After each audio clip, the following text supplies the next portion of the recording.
जगन्नाथ खाली एक शब्द नुहे। जगन्नाथ होउछंती प्रतिटी ओडिया प्राणर इष्ट। प्रतिटी ओडिया घरर इष्ट देवता से। पखाल कंसारे तांकर मन ओडिया मानकर से जो पखाल कंसा जहाको अन्य माने घृणा दृष्टि रे देखंती से पखाल कंसा को आदरी नहीं छंती प्रभु श्री जगन्नाथ। बाछि नहीं छंती ओडिशार एक सुंदर स्थान आउ ओडिया मानकर प्राण हिसाब रे ओडिया मानकर विश्वास भरोसा हिसाब रे जगत रे ओडिया मानकर सम्मान को आहुरी बढ़े देछंती आमर प्रभु श्री जगन्नाथ।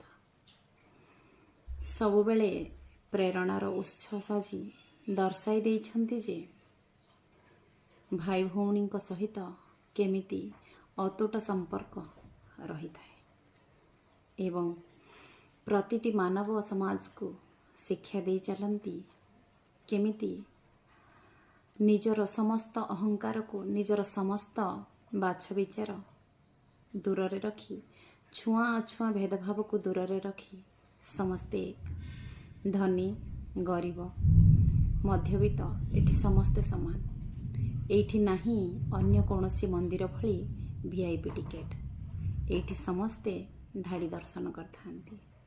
ताहा ही होछि जगन्नाथंकर महात्म्य। जगन्नाथंक संस्कृतिर मूल लक्ष्य अवधारणर महात्म्य।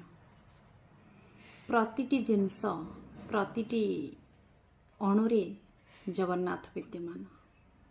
बड़दाण्डर से धूली ठारू आरंभ करी स्वर्गद्वार से पाउंस महोदधिर से जलार्णवरु आरंभ करी पतित पावन नेत सबुथिरे जगन्नाथ।